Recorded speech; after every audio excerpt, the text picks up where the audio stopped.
comparison of the impact of the cooperative. And when you do that, when you look at this list, in the 2,000 cooperatives we have in the database, when you look at the ones that have the largest revenue relative to the size of their country's economy, which again we think is a better impact measure, you're not looking at Japanese insurers anymore and U.S. agricultural cooperatives. The largest cooperative in the world on that ranking is in India. And we think that as we get more data from more countries, we'll find that the impact that cooperatives have is a very different story than the one we've been telling. But we need this data so that we can make those comparisons. So the next slide, again, just please use monitor.coop. And let me go one more here. So let me talk a little bit about participation, another of the 5 areas. In this area too, we're beginning with what we're calling a thought leadership paper, and we're focused in particular on governance. And you heard yesterday a fair amount about governance and the importance of it.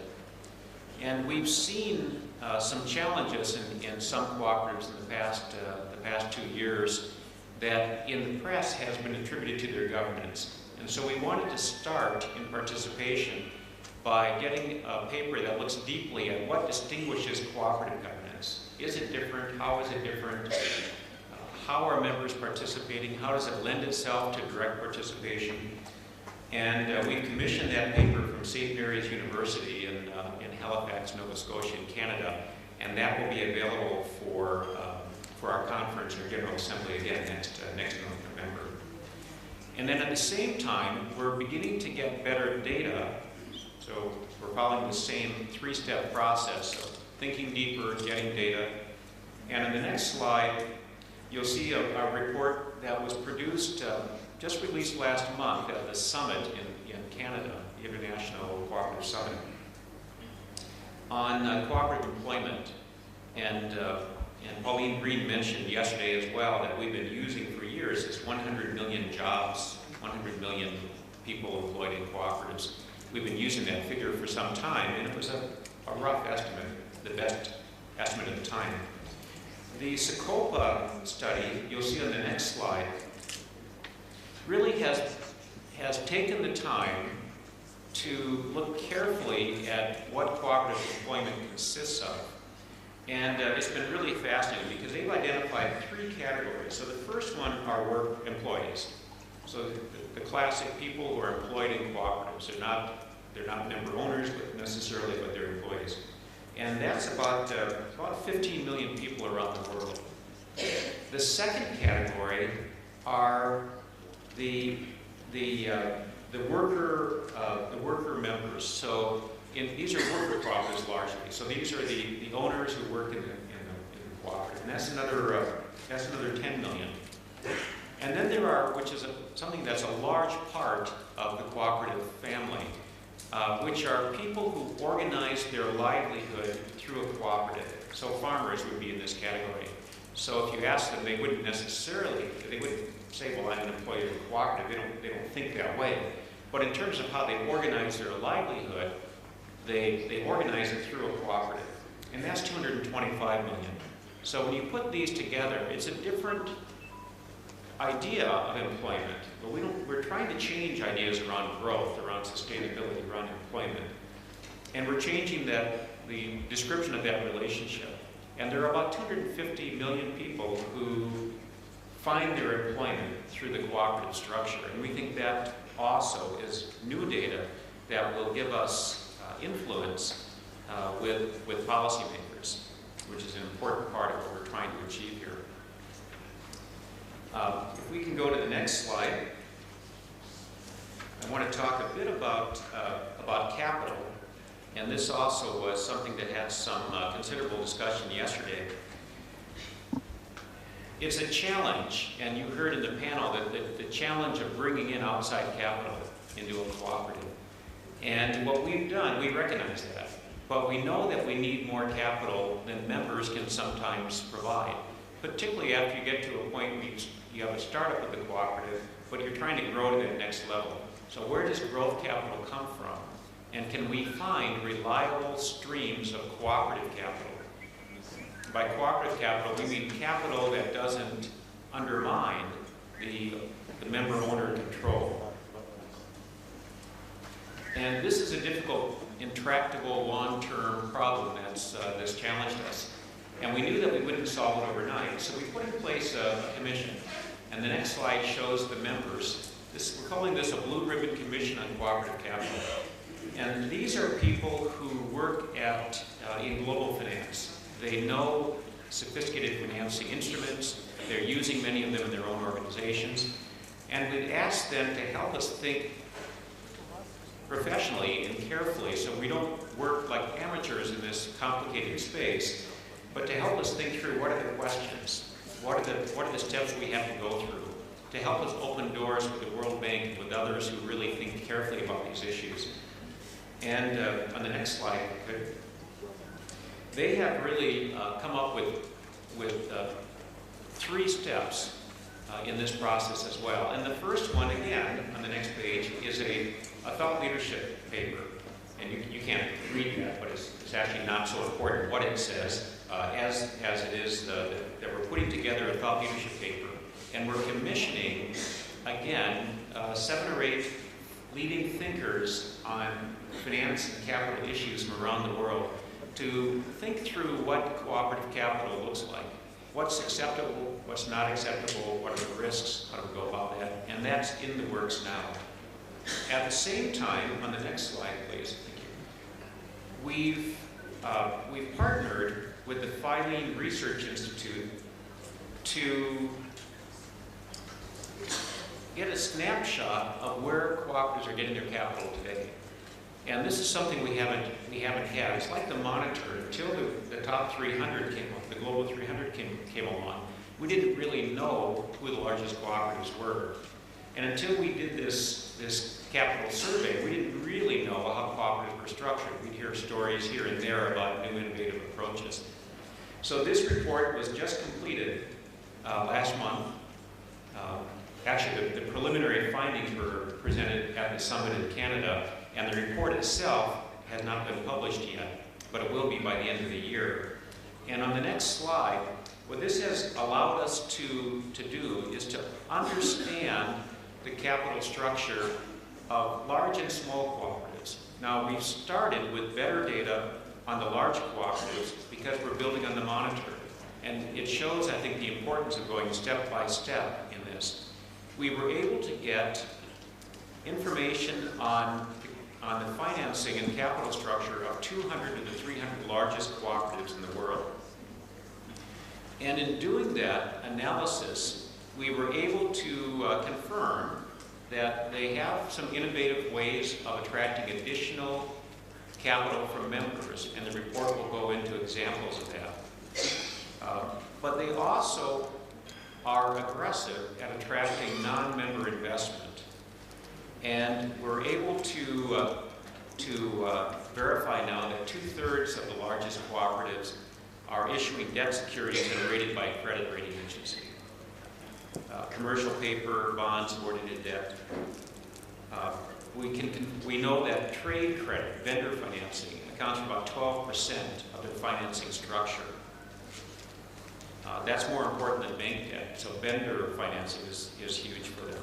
Retained earnings are about 18%. Working capital loans are about 7%. So we now have this data that we can begin to analyze and understand, and we can look at it by sector as well, and look at it regionally to determine what it means.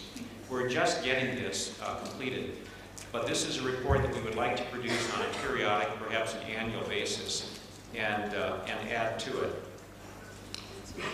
We have also discovered that more than 60 of the 300 largest cooperatives have subsidiary structures that have non-controlling or minority investors. So this confirms that using non-cooperative structures within a cooperative organization is a significant practice among the large cooperatives. And we need now to understand better the implications of that and exactly how they go about that, how they guard against the risks. So we're at the beginning of a process that will take us till 2020, but having this data is essential. And so I go back again to my request that you fill out the information on the monitor when you get a chance, so we have better data about more cooperatives. On the next slide, and I'm coming toward the end here of my remarks, we have the last area I want to talk about, which is a legal framework. And one more slide, please. We've recognized in the blueprint that we need a policy environment that will support cooperatives.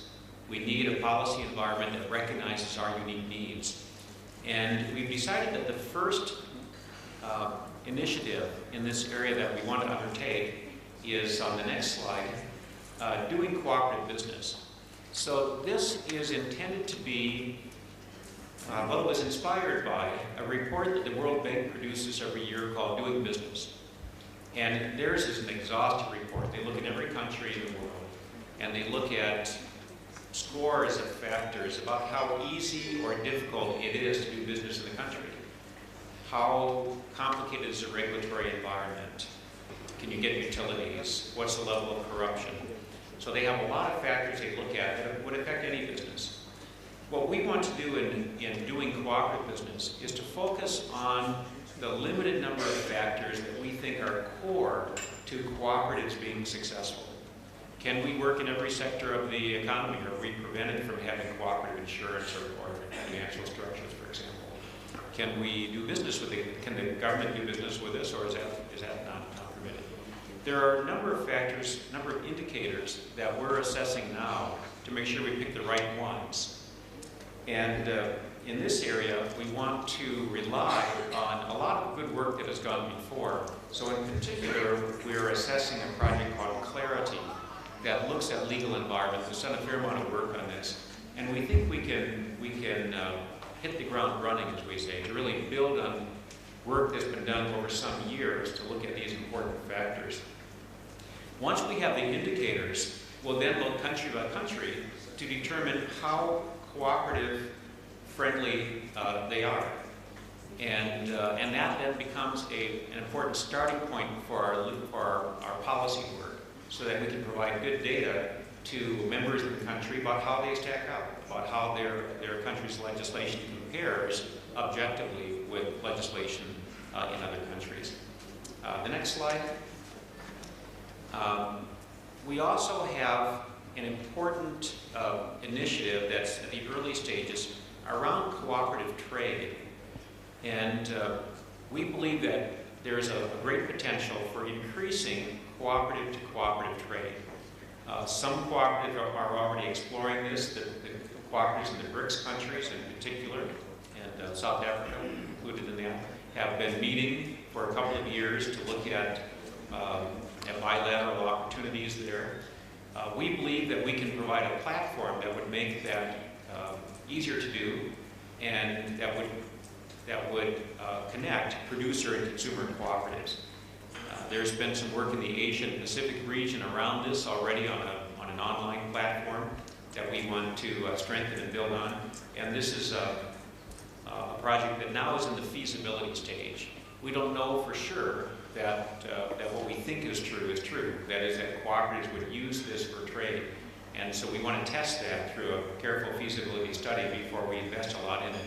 But we believe they would, from what we've heard. And so we believe there's enough interest to justify the feasibility study. One more slide. One more after this. And so we have a lot of data. We have a lot of initiatives in the works. And we want to make sure that what we're doing is useful to primary cooperatives around the world. It doesn't make sense if we do this and it just becomes interesting projects. We want it to be relevant to growing cooperative businesses. And so we're putting together a cooperative roundtable that will consist of up to 100 cooperatives from around the world. We've identified the first 10, and we're launching this now after a meeting we had in connection with the summit. And these will be cooperative leaders who are local, but who want to influence and shape global policy, who want to learn from one another, and who will, among themselves, determine what are the priority initiatives that would give them the business intelligence they need to be more successful in their cooperatives.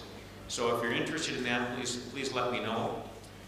We're going to build that over time, and we're just now starting it. So on the last slide, there's my email address. If you have any questions on what we're doing or ideas, please do let me know. I mentioned yesterday that this is an iterative process. It goes back and forth. So our planning committee listened to members, came up with the 5 areas, identified what we think are some initial initiatives. We're sharing those. We're hearing back at these regional assemblies what else is going on. We're sharing what we're doing, and we'll use what we're learning at these sessions to shape the next set of initiatives. But that's a snapshot of where we are today, and I thank you for your time. Well, good morning, everybody, and if those of you who were at the dance and the dinner last night, thank you for the dancing. Great Kenyan rhythm, it was fabulous. Thank you very much indeed. Great hospitality from our hosts, for which we're really grateful. You know, what I wanted to do today was I wanted you first to hear the impact of our blueprint, and I think what you've heard from Charles Gould has given you a sense of the way in which we're trying now to create a professionalism, a sense of serious consideration of the size, the scope, the depth of our movement around the world. And what I want to try and do is latch onto that, how we're using it globally to try and influence global policy. Because the key thing that a global body can do is influence global institutions. So if you're doing what you need to do on the ground, and cooperatives like you are doing it all around the world, and if the regional offices are trying to influence governments and regional bodies, and we are working at the global level, then we are going to make a significant impact on the policies that people, that governments, that regions globally are being selected and encouraged, and the direction of the global economy.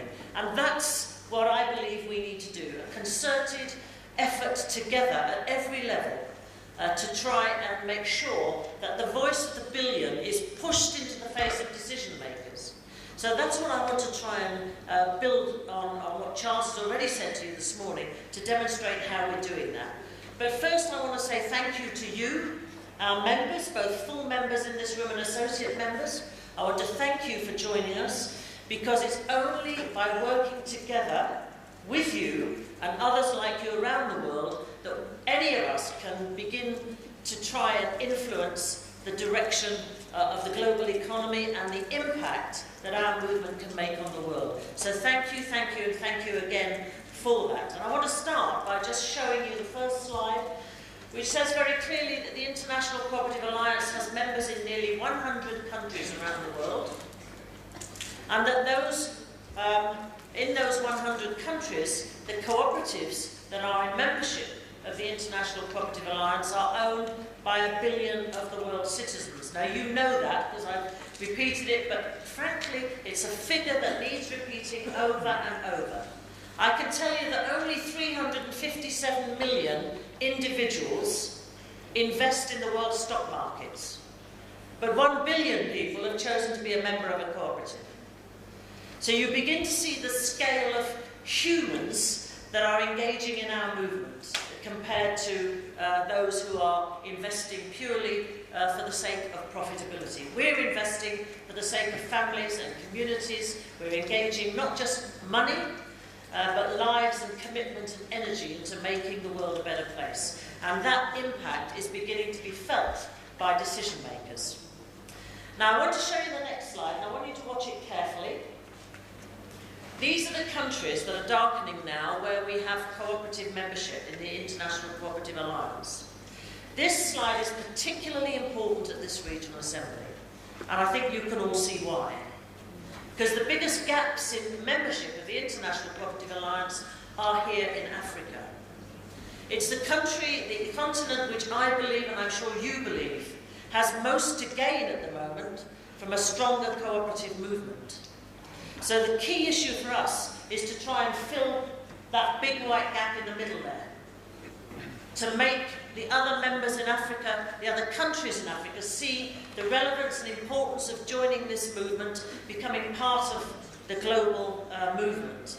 There are 54 potential members, I think that's right, Sifa, 54 potential members here in Africa, and currently 19 countries are members. Of course we have more members in the ICA than that, because some members like Kenya have several members. But in terms of countries, 19 countries in Africa have members in the ICA. The highest ever number we had was 26. And there was a major departure, as you will know, from some of the West African countries, which are now beginning to come back. And I think you mentioned some this morning, Guinea, Sierra Leone, I think Côte d'Ivoire is in the process of joining, so we're beginning to see that changing. And Ghana, yeah. So I think we can see that change is happening, but we need to work very hard to make sure that members there can see the relevance and can understand what can be done to support them. And I just want to say one thing, so you, our members and associate members here, understand what happens with your money when you send it to the ICA. And to those of you who haven't done it this year, I really hope you will. Because what I want to say to you is that in 3 regions of the world, in Europe, in Asia Pacific, and in the Americas, when they send their subscription money to the International Cooperative Alliance in Brussels, we return to them 45% of their subscription for their activities. We keep 10% of the global subscription fund for our global sectors, and the head office keeps 45%. When the African members send their subscription monies to us, we send it all back to the region for Africa to use. And we do that because we know as a global movement that this is where the money's needed right now. But there isn't enough. And I'm saying that because if anything that any of you can do to help us persuade other countries in Africa to join, you can reassure them that none of their money is used globally, none of it is used for anything other than supporting cooperative development here in Africa. And you need to know that none of the money, subscription money, is used by any of us who are on the board of the ICA. The money that comes in subscriptions is solely used for developing cooperatives either through global work or regional work or sectoral work. All of us, our organisations back home, pay for our inclusion. We don't take any money from the ICA for that work. So I want you to get a sense that this is an organisation that's very lean. At a global level, we don't have a big staff. At regional level, you have an even smaller staff. But if we can get more member countries to join here in Africa, the regional office can grow. We are extraordinarily grateful to the work of the African governments that are supporting the endowment fund, which was mentioned yesterday, and which I know that Stanley was very active in helping to create. And by doing that, we hope to be able to reduce the cost of the regional office and allow it to spend more money on operational activity.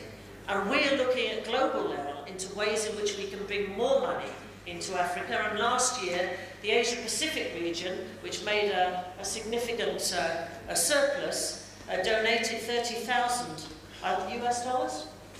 US dollars to the African region to try and help support work here in Africa. So others are aware, others are trying to help, and we're trying to find more ways through public donors and through the movement that we can bring more money here. But please try to help us with the recruitment drive. SIFA can't do that on her own. Stanley can't do it on his own. We need your support. We need you to be ambassadors. But we also need you to pay. So I would ask that people, please remember, every penny, every single cent that you send to us is used here in Africa. And it's vitally important you understand that. And we want to see that black hole, that white hole as it is there, filled as African countries join the ICA. Now the next slide, please. Now I put this slide up because I want to set a picture for you of what's been happening over the last 4 or 5 years. These are pictures that over the last 4 or 5 years we have all seen on our TV screens. They are pictures of ordinary people coming out onto streets to protest about something or other. It may be that they want to remove a dictator, It may be that they want to come out and complain, as those women are, about sexual harassment and their rights in society. It may be the young people, mainly young people in the Los Indignados movement in Spain, or the Occupy movement that started in Wall Street and spread around the world.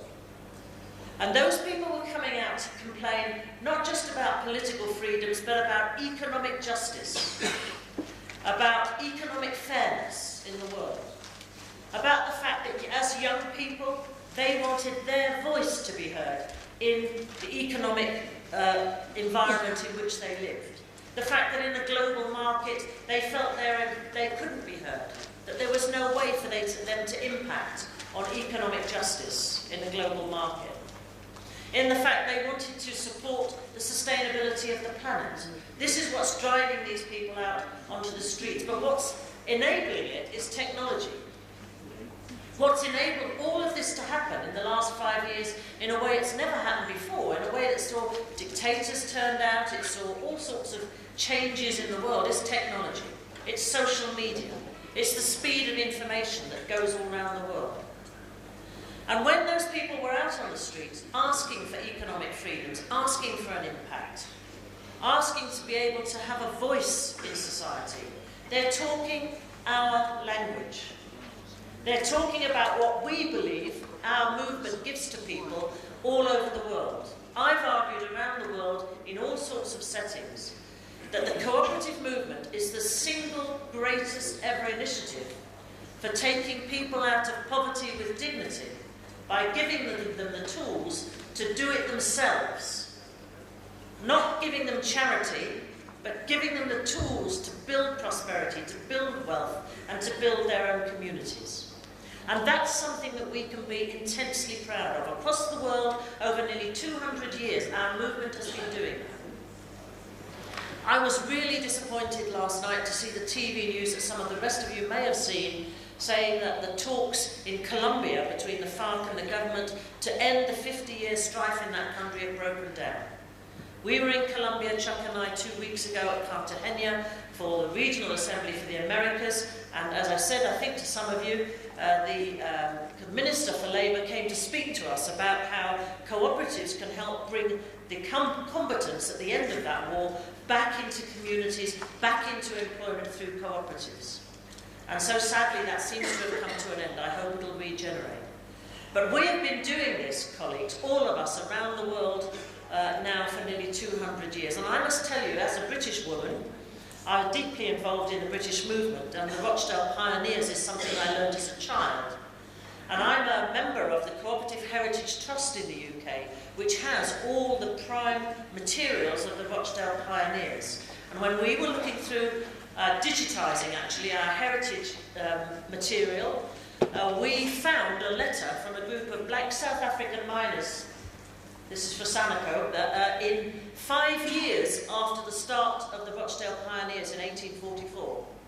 A letter from a group of black South African miners asking how they could start a cooperative. So cooperatives have been on this continent for as nearly as long as they've been abroad anywhere. So we can all take pride in what our movement has done in developing civil society around the world.